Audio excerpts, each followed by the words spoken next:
Depois de protagonizar um verdadeiro barraco no plenário com a senadora Gleisi Hoffmann, o presidente do Senado, Renan Calheiros, disse ontem que estava chateado, lamentou ter tido uma reação desproporcional com a senadora petista. Houve um bate-boca entre os dois ali. O PMDBista usou o microfone para reclamar dos colegas, repetiu que a situação estava um hospício e o clima esquentou quando ele criticou a senadora Gleisi Hoffmann por ela ter dito que o Senado não tinha moral para julgar a presidente Dilma. Bom, foi uma confusão danada e é sobre isso que a gente conversa hoje, não, João Gabriel Santana de Lima? João, boa tarde. Boa tarde, Petra, tudo bom? Tudo já. O que a gente pode falar aí sobre esses primeiros dias de julgamento do impeachment e até analisar a postura dos senadores, como isso revela, inclusive, como foi todo o processo, né? Pois é, o que acabou acontecendo foi que o processo foi muito mais tenso do que se esperava, né? Tenso, quer dizer, tensão sempre ocorreria, porque o impeachment ele é uma coisa traumática em qualquer país. Só que, dado o fato de que é praticamente certo o resultado, o desfecho com o impeachment da Dilma, ou pelo menos extremamente provável, achava-se que a coisa ia ocorrer de uma maneira mais calma, né? E não foi isso que aconteceu, né? A gente teve uma semana aí com muito bate-boca no Senado, com umas cenas que são meio deprimentes mesmo para a democracia, né? Afinal, todos nós que assistimos pela televisão as cenas, nós somos eleitores e nós colocamos esses senadores lá, né? Eles são nossos representantes, né?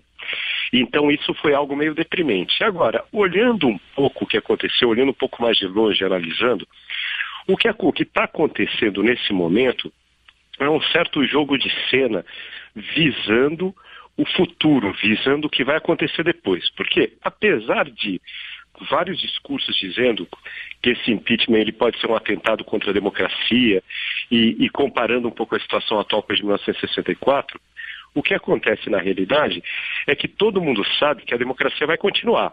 O Brasil vai continuar sendo uma democracia. O que isso significa? Significa que a gente vai continuar tendo congresso, a gente vai continuar tendo eleições, a gente vai ter uma eleição agora para prefeito e a gente vai ter em 2018 uma eleição para presidente da República. Então todos esses agentes, eles estão de uma certa maneira tentando se posicionar para essa eleição. O que está acontecendo no caso dos integrantes, das pessoas mais próximas a Dilma, é bastante curioso. Existem 4 documentaristas que estão fazendo documentários a respeito desse momento do impeachment. Esses documentaristas não são necessariamente ligados ao PT, há vários cineastas respeitados, a Ana Mui Laerte, que fez A Que Horas Ela Volta, a Pétria Costa, que fez Helena. Eu talvez, se eu fosse documentarista, eu talvez quisesse fazer um documentário também sobre esse momento, porque é um momento muito importante do país. Agora, o que a gente tem visto é que a presidente afastada Dilma Rousseff e vários integrantes da base dela estão, de uma certa maneira, atuando para as câmaras desses documentaristas no sentido de criar uma versão para o futuro de que houve uma tremenda injustiça em relação à presidente Dilma no caso do impeachment, que está sendo julgado. E qual que é a ideia, qual que é a estratégia da Dilma e dessas pessoas ligadas à presidente afastada? A estratégia é, mesmo que o impeachment se concretize, um discurso em que a presidente afastada aparece como injustiçada e o PT aparece como injustiçado, ele pode ser muito útil em 2018. Afinal, o PT enfrenta muitos problemas, né? A gente tem aí o indiciamento do ex-presidente Lula, que hoje é um candidato impopular, a gente tem todos os escândalos de corrupção. Numa situação normal, o PT teria muito poucas chances na eleição de 2018. O Lula é o candidato com maior índice de rejeição entre todos os postulantes. E talvez com um discurso de injustiça, de vitimização, essa situação melhore um pouco para o PT. Então, o PT já olha para frente. A gente vê um pouco nas atitudes de vários políticos ligados ao PT essa vontade de criar um discurso para o futuro, mais do que tentar reverter o resultado do presente. Porque no presente, nesse processo de impeachment, é muito, muito, muito difícil mesmo que a presidente afastada Dilma consiga voltar. Agora, João, assim, aí a análise também é legítimo que a presidente tente fazer esse discurso, né? Porque como você disse, esses documentaristas provavelmente são documentaristas que se alinham aí com a visão de mundo dela, e ela tentou fazer isso principalmente logo que houve a decisão de afastamento, né, dela até o julgamento, ela foi para cortes internacionais tentar conversar e mostrar a versão dela, né? Sim, isso é perfeitamente legítimo. Isso faz parte, de um lado, de um processo de defesa jurídica. Esse recurso a cortes internacionais, muito pouca gente acredita que tenha qualquer efetividade, porque todo o rito legal vem sendo cumprido no país, né? Mas ela tem todo o direito, como qualquer pessoa, juridicamente, a se defender. Existe uma outra defesa, que é uma defesa junto à opinião pública. E a minha visão é que essa defesa junto à opinião pública, ela se tornou a coisa mais importante agora dentro da estratégia da presidente afastada e um pouco da estratégia do PT.